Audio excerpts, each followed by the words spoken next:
Here we are going to study about the ratio. Consider that there are 5 students in which 3 girls and 2 boys. Here the common quantity is that they all are students, but they differ according to their gender. So, the comparison of girls to boys is 3/2. And the comparison between boys to girls is 2/3.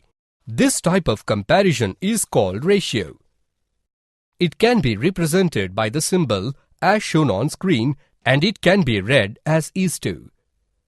Suppose there are 2 girls and 2 boys. Then the ratio is 2:2, and that can be written as 1:1.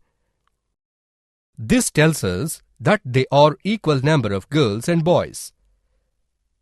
Hence we can infer that the ratio can be made on the same quantity with the same or different units.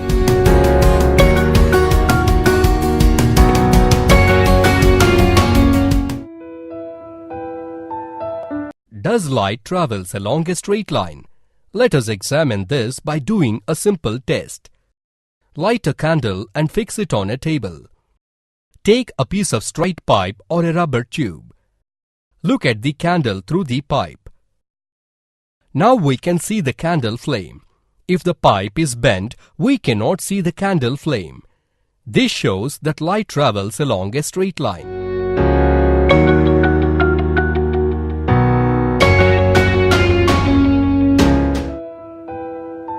Welcome to the chapter Fiber to Fabric.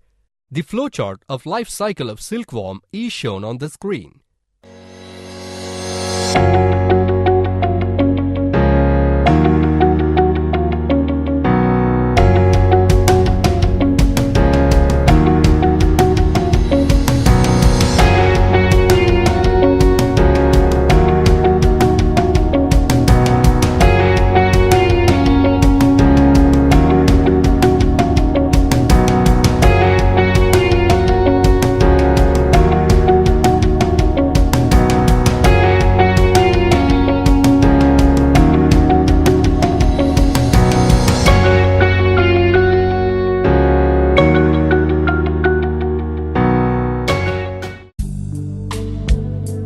Here, let us know what is a heartbeat. The walls of the chambers of the heart are made up of muscles. These muscles contract and relax rhythmically. This rhythmical contraction and relaxation of muscles constitute a heartbeat. Our heart beats continuously throughout our life. You can feel your heartbeat by placing your hand on the left side of your chest. When you visit a doctor, you might have observed a doctor checking the heartbeat of the patient by using an instrument. This instrument is called a stethoscope. Stethoscope consists of a chest piece that carries a sensitive diaphragm, 2 earpieces, and a tube joining the parts. By listening to the heartbeat, doctors can know the condition of our heart.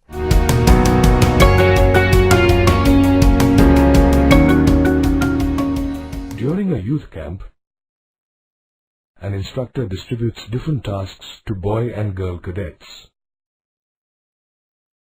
He assigns the more physically strenuous tasks, such as setting up tents and carrying heavy loads, to the boys. As he feels that the girls won't be able to handle physical jobs, he assigns them tasks such as clearing up the ground, cooking, and housekeeping. Have you ever wondered why girls and boys are treated differently? Girls are typically seen as gentle, soft, and lacking in strength, while boys are perceived to be tough, adventurous, and capable of physical work.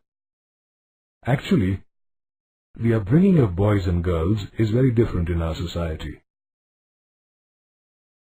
You would have often seen how little girls are typically gifted dolls, while boys are gifted cars and other action games.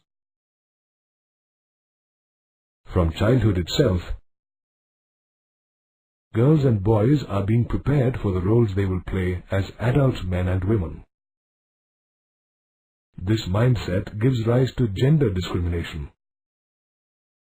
Every society assigns different behavior and work to each gender. You must have seen how the home is mostly associated with women, while the outside world is associated with men. Take Mrs. Grace, for example, who is a homemaker. She gets up early in the morning and prepares breakfast for her husband and her 2 kids, and packs their lunches. She drops the children to their school and picks up the required items from the supermarket on her way back home. She does the household work. After this, she picks up the kids from school and helps them with their homework. That is a lot of work. However, housework and caregiving is perceived by society as being less time-consuming and a natural and obvious responsibility of women. In rural areas, women undertake heavy physical work such as washing clothes, cleaning, sweeping, fetching water, and working in the fields. However, their labor goes unnoticed. Take the case of the domestic help, who do a lot of housework, but are not treated with respect and dignity. The low value attached to housework and caregiving reflects the inequality between men and women. To address this discrimination, the Indian Constitution provides equality to all individuals irrespective of their gender. Every government is committed to bring in policies and programs that create equal opportunities for both the genders. For example, the government has set up Anganwadi or child care centers in several villages. This step has allowed young girls, who were earlier babysitters, to attend schools. Similarly, the government has made it mandatory for organizations with more than 30 women employees to provide creche facilities. Eradication of gender inequality can create an ideal society where every individual gets an equal and fair opportunity.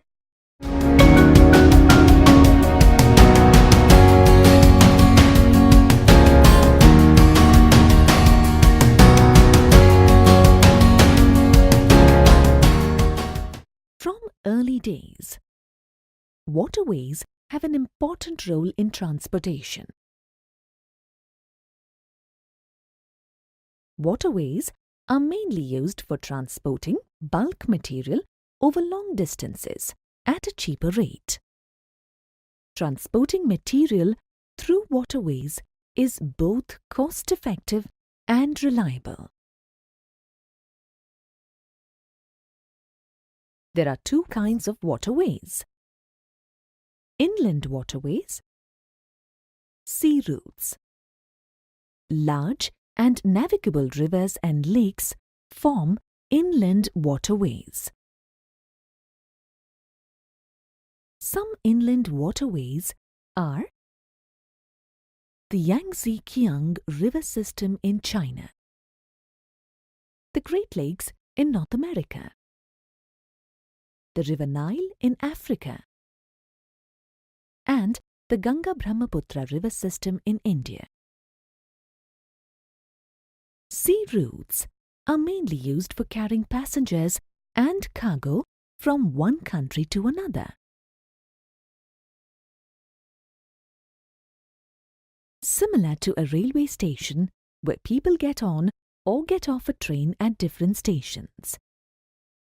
People can enter or leave a country through a port. Ports are usually located in cities that are close to the sea coast. Thus, ports connect different sea routes of the world. Some important ports are the Port of Dover in UK, the Port of Kobe in Japan, Mumbai Port in India. Singapore Port in Asia. Port of Oswego in New York. Manaus Port in Rio de Janeiro. Rotterdam Port in Europe. Durban Port in Africa.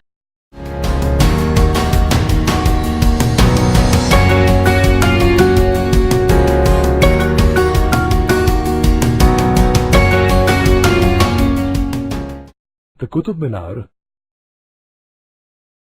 In this style of architecture, the keystone, which is the center of the arch, transfers the weight of the superstructure to the base of the arch. An ornamented gateway leads to the entrance of the temple and then to the main hall or the Mahamandapa. Dances were performed in this main hall. The main shrine was called Garbhagriha, where the statue of the chief deity was placed. Only the king, his immediate family and the priests had access to the Garbhagriha. Thus we find that new styles of construction were used to build temples, palaces and forts.